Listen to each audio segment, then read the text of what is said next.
They act like they don't care. They pretend like you're replaceable. But beneath that mask, they are more obsessed than you could ever imagine. And the shocking part? The more they hide it, the stronger it grows. This is why the avoidant hides the depth of their obsession, the mask of indifference. They look calm. They look steady. They look untouched. You cry in front of them. They sit still. You beg for closeness. They turn away. You give everything. They act like it's too much. And when you finally let go, they appear fine. But that appearance is a lie. It's not who they are. It's who they've trained themselves to be.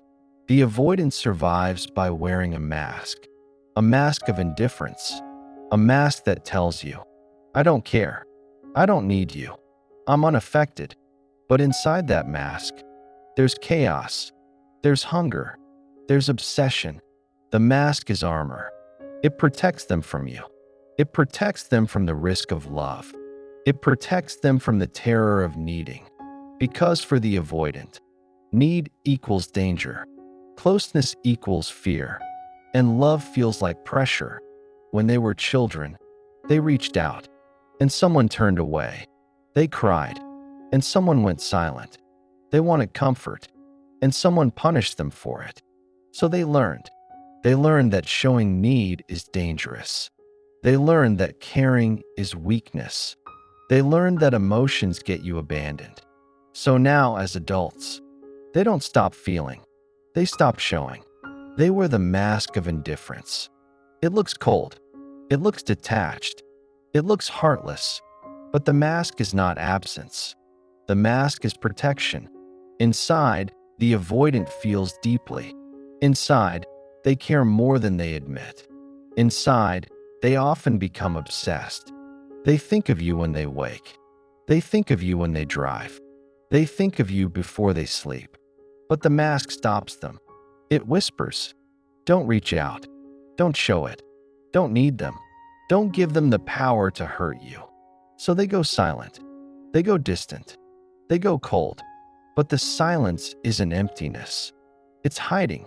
It's fear disguised as control. It's love disguised as indifference. To you, it feels like they've moved on. It feels like they don't care. It feels like you never mattered. But behind closed doors, they scroll through your old messages. They replay your voice in their head. They remember your laugh in detail. They imagine you with someone else. And it stings like fire. Yet when you see them, they're calm, cool, untouched. That's the mask. They'll check your Instagram without following. They'll type a message and delete it. They'll keep your photos saved but never mention it. That's obsession wrapped in silence. That's attachment hidden under ice. The mask works too well. It fools you. It fools them. It convinces both of you that they don't care. But the truth is, they care more than they can admit.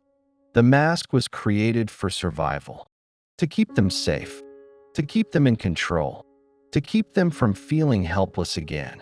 Because the avoidant cannot risk being helpless. They cannot risk being dependent. They cannot risk being seen as vulnerable. So they bury their feelings. They bury their hunger. They bury their obsession. But buried does not mean gone. Suppressed does not mean erased. Hidden does not mean absent. The obsession grows under the surface. It gnaws at them when they're alone. It follows them when they try to escape into work. It lingers when they try to drown it with distractions. And yet, they will never tell you. Because telling you would strip the mask away.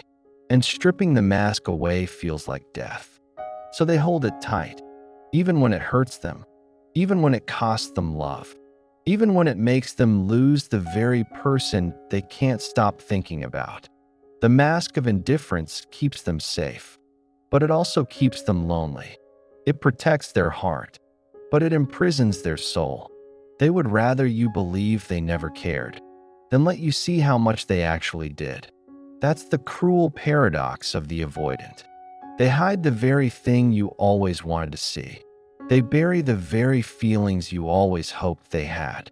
They cover love with silence. They cover obsession with calm. And in doing so, they sabotage themselves. They hurt themselves. They lose the love they secretly wanted to keep. The mask is not who they are. The mask is who they had to become. And that is why the avoidant hides the depth of their obsession. Obsession in silence. Silence. That's where the avoidant lives. Not in the noise of words.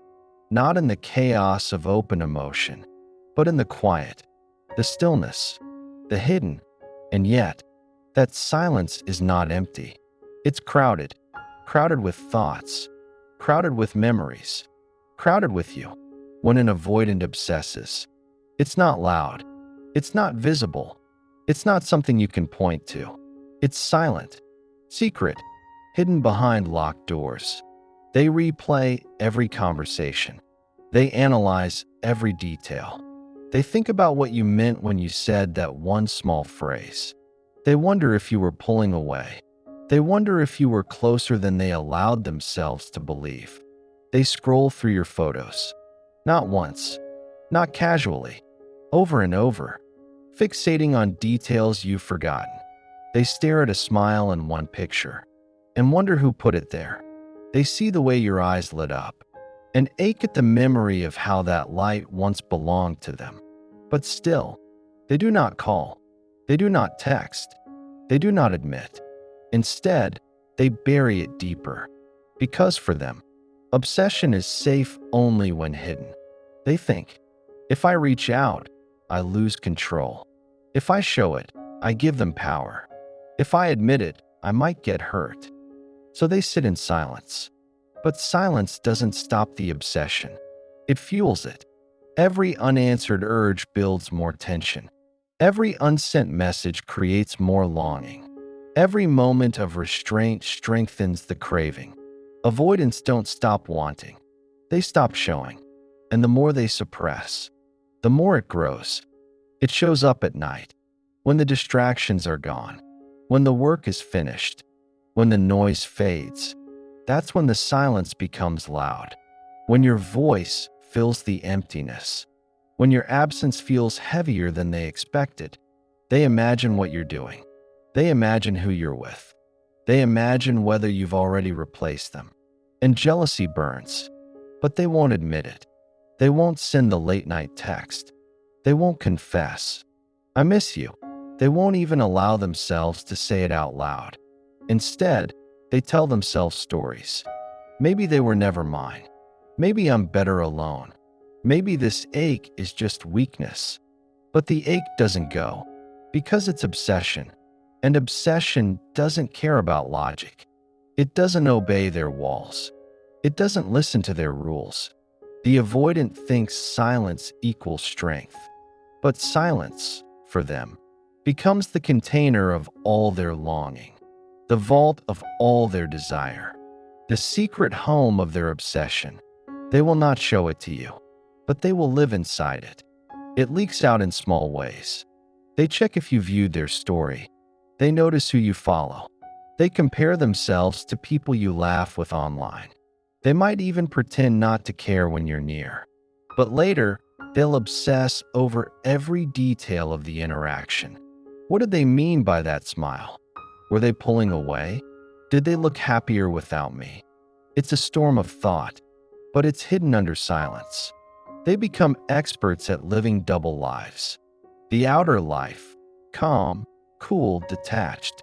The inner life, restless, haunted, obsessed. And no one sees the inner life. Not even the people closest to them. Not even you. Because the avoidance silence isn't just distance. It's obsession in disguise. When you hear nothing from them, it doesn't mean nothing is happening. It means everything is happening, but only inside their head. Their silence is their obsession's prison, but also its breeding ground. It grows in the dark. It deepens with every hour unspoken. It consumes them quietly. You might think they've forgotten, but in reality, they can't stop remembering. You might think they've moved on, but in reality, they're replaying you like a song stuck on loop. You might think they're free, but in reality, they're chained to the silence of their own making. That is why the avoidant hides the depth of their obsession. Because obsession doesn't vanish. It only goes underground. And in the underground silence, it becomes louder than ever. The fear beneath desire. Desire is simple. It pulls you forward. It says, I want this. I need this. But for the avoidant, desire is never simple. It's dangerous. It's loaded with fear. Because wanting you means risking you. And risking you means risking pain. So even as they obsess, even as they long, even as they replay every detail of you, they also run. Not because they don't care, but because they care too much. Desire awakens their deepest fear. The fear of losing control. The fear of needing someone. The fear of being abandoned if they let themselves rely on you. That's the hidden truth of avoidant obsession. It isn't lighthearted. It isn't easy. It isn't casual. It's heavy. It's haunting. It's a battle between craving and terror. They want you, but wanting feels unsafe. They miss you, but missing feels humiliating. They love you, but love feels like exposure. So they hide, not because their obsession is shallow, but because it's too deep. The depth scares them. It threatens the structure they built their whole life around. The structure of independence, of self-protection, of not needing anyone. You touch that structure, and it cracks. And cracks terrify them. Because beneath desire is vulnerability. And vulnerability feels like danger. When they obsess over you, they also obsess over their own defenses. Don't text. Don't call. Don't show. It's their mantra, their shield, their survival strategy. But that mantra costs them. It keeps them trapped in silence. It keeps them away from what they crave most. Here's the paradox. The more they want you, the more they hide from you. The deeper their obsession, the deeper their silence. Because if they show you the depth, they risk being rejected. They risk being seen as weak. They risk giving you power over them. That power terrifies them. To them, love is not just closeness. Love is surrender, and surrender feels unsafe. So their obsession becomes their prison. A locked room they won't let you enter, but also one they can't escape.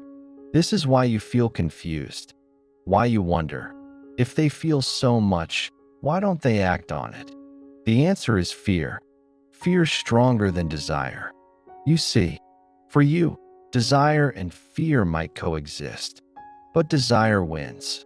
You reach out, you admit, you risk. For them, fear wins. Fear whispers louder. Fear convinces them silence is safer. And yet, the desire doesn't die. It grows in the silence. It festers in the quiet. It deepens in the distance. So they obsess. Silently. Privately. Torturously.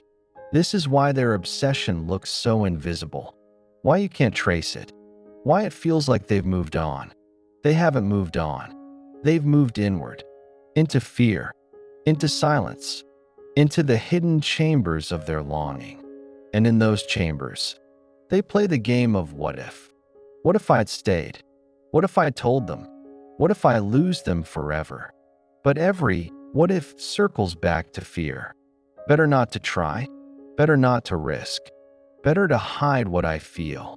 So desire becomes fear's hostage. Obsessed. Burning. But caged. And that's the cost of being avoidant. They don't get to escape their desire. They only get to smother it. But smothered desire doesn't disappear. It becomes an obsession. It becomes a ghost. It becomes you, living inside their silence. And that ghost follows them, into the night, into their dreams, into their future relationships. Because once someone cracks through their walls, once someone touches the part of them they swore to protect, that touch lingers. You become the obsession not because they want you lightly, but because they wanted you deeply. Too deeply. So deeply that it scared them. That's why they hide the depth of their obsession. Not because the depth isn't there, but because it is. And because it terrifies them more than losing you ever could. When obsession turns to control, obsession, when hidden, doesn't stay quiet forever. It starts to leak out, but not in soft ways, not in gentle admissions, not in honest vulnerability. It leaks out sideways, through control, through distance, through mixed signals. The avoidant fears being consumed by desire. So instead of reaching for you, they try to control you, not by holding you close, but by keeping you off balance. They don't say, I need you. They say, I'm busy. They don't say, I miss you. They say, you're too much. And yet, underneath every dismissal is obsession. Underneath every cold response is a burning they won't name. That's why their behavior feels like a riddle, why it feels impossible to read them. They're obsessed, but they can't admit it. So they control the narrative. They downplay. They detach. They criticize. They pull away. But notice, every act of control keeps you in orbit. If they dismiss you, you chase them. If they reject you, you prove yourself. If they ignore you, you wait for them. And in this twisted dance, their obsession stays hidden, but alive. They get to feel you near, without confessing they need you. They get to taste closeness, without risking exposure. That's the control. Not domination in the obvious sense, but control through absence, through withholding, through silence. Because silence pulls you in. Because absence makes you want to close the gap. They know this, even unconsciously. They've learned that if they retreat, you will advance. If they hide, you will search. And this pattern keeps them safe. They can obsess behind their walls, while you keep knocking at the door. This is why the avoidant often looks powerful. It seems like they don't care. It seems like they hold all the cards. But beneath the surface, they're desperate. They can't stop thinking about you. They can't stop imagining you. They can't stop feeling the pull. So they fight that pull by controlling how much you see, by controlling how much they give. But here's the secret. Control is their disguise for obsession. Every withdrawal is a confession. Every dismissal is proof they care. Because if they didn't care, they wouldn't need to control. Indifference doesn't strategize. Indifference doesn't pull away. Indifference doesn't fear closeness. Only obsession fears its own depth. Only obsession hides behind control. This is why so many people get trapped. They mistake control for rejection. They think, they don't want me. But often, they want you so much it terrifies them. So their control is really containment. Containment of their own desire. Containment of their own fear. Containment of the storm raging inside. And here's the paradox. The more they control, the less control they actually have. Because obsession grows in silence. It deepens in distance. It spreads in the dark. So while they're trying to keep you out, they're also letting obsession consume them. That's why avoidants often spiral. Why they can't let go, even after ending things. You see it in the late-night texts, the sudden reappearances, the strange ways they test your attention. They don't say, I'm obsessed. They act out their obsession. Through control, through distance, through push and pull. They need to know you're still there. They need to know they still matter. They need to feel your pull, even as they push. So control becomes their way of loving without naming it. Their way of needing without admitting it. Their way of staying obsessed without showing obsession. And if you look closely, every cold move is a sign of heat. Every retreat is a sign of desire. Every silence is filled with you. That's why the avoidant hides. Not because there's nothing there, but because there's too much. So much that they can't hold it openly. So much that they fear it will undo them. So instead of surrendering, they control. Instead of confessing, they distance. Instead of saying, I love you, they say nothing. But silence is not empty. Distance is not clean. Control is not freedom. It's obsession in disguise. Obsession wearing armor. Obsession playing defense. And if you've ever felt the ache of their absence, if you've ever been pulled back by their retreat, if you've ever felt the strange weight of their silence, you've touched their obsession. Not the one they admit, not the one they show, but the one they hide, the one that drives them, the one that shapes their every move, the one that they control, because it controls them. The breaking point of obsession. Obsession can be hidden. It can be buried. It can be controlled, but only for so long. The avoidant spends months, sometimes years, building walls, walls of silence, walls of independence, walls of distraction. They throw themselves into work, into hobbies, into other people, all in the name of control, all in the name of safety. But obsession isn't erased.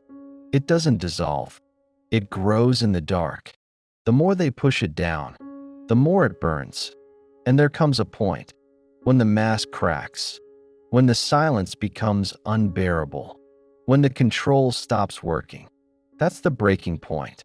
It might come in the middle of the night, when they wake up and think of you, when they scroll through old messages and can't stop replaying memories. It might come when they see you moving on, when you no longer orbit around them, when their control fails. It might come when someone else has your attention, when they realize they aren't the center anymore. Suddenly, all that hidden obsession surges to the surface. They panic. They regret. They ache. But here's the truth. The breaking point doesn't look like romance. It looks like chaos. It looks like sudden reappearances, like random texts, like confusing behavior. It looks like them trying to pull you back, without admitting why. Because even in their breaking, they struggle to confess. Even in their desperation, they cling to control. So they test instead. They say, hey, how are you? When what they mean is, I can't stop thinking about you. They say, I was just curious. When what they mean is, I still want you. They say, I don't know why I reached out. When what they mean is, I miss you so much it hurts. This is the breaking point of obsession. It forces itself through the cracks. It spills out in half words, in late night calls, in sudden visits. But even then, the avoidant struggles, because to admit obsession is to admit weakness, to admit desire, to admit love, and love terrifies them, because love means risk, love means surrender, love means losing control. So even in their breaking, they may retreat again, they may show up, then vanish, they may confess halfway, then shut down, because obsession is both their fuel and their prison. It keeps them tied to you, even when they run. It keeps them circling back, even when they swear they're done. And this cycle can last for years. On again, off again, back and forth. But the truth is, the breaking point isn't about you. It's about them. It's about their war with themselves. Their fight between safety and desire, between fear and love. You didn't cause their obsession. You didn't create their fear. You simply touched the place they guard most. And once touched, it can never be undone. That's why they come back. That's why they hover. That's why they can't let go. Because you became the mirror. They can't escape. You became the reminder of what they want but can't hold. And here's the hardest truth. The breaking point doesn't always lead to change. Sometimes it leads to deeper cycles. Sometimes it leads to another retreat. Because for the avoidant, obsession isn't the same as readiness. Wanting doesn't mean healing. Missing you doesn't mean they can stay. Their obsession may break them open. But unless they face their fear, unless they choose vulnerability, they'll return to their walls. And you have a choice. to see their obsession for what it is. Not proof of love, but proof of conflict. Not a guarantee of closeness, but a signal of how deep their fear runs. Because obsession isn't enough. What matters is what they do with it. Whether they let it change them, whether they let it soften them, whether they finally choose connection over control. Until then, the breaking point is just a moment, a glimpse into the truth they hide, a flare of honesty, before they cover it again. But remember, every flare leaves a mark. Every breaking shows them what they can't erase. And that's why avoidants never truly forget. Why they always circle back. Why even years later, you still linger. Because obsession doesn't end at goodbye. It carries on in silence. It burns in the spaces they keep empty. It echoes in the nights they can't sleep. The breaking point proves what they never say. That they loved, that they needed, that they still do. But whether they act on it, that's the story only they can write. So don't mistake obsession for commitment. Don't confuse the breaking point with healing. Because obsession is powerful, but it isn't peace. And the truth is, the avoidant may always hide it. They may always run from it. They may always cover it. But you will know, because you felt it, because you saw it in the cracks, because even when they denied it, it was written in their silence. That's the breaking point of obsession. The truth they'll never say, but never escape.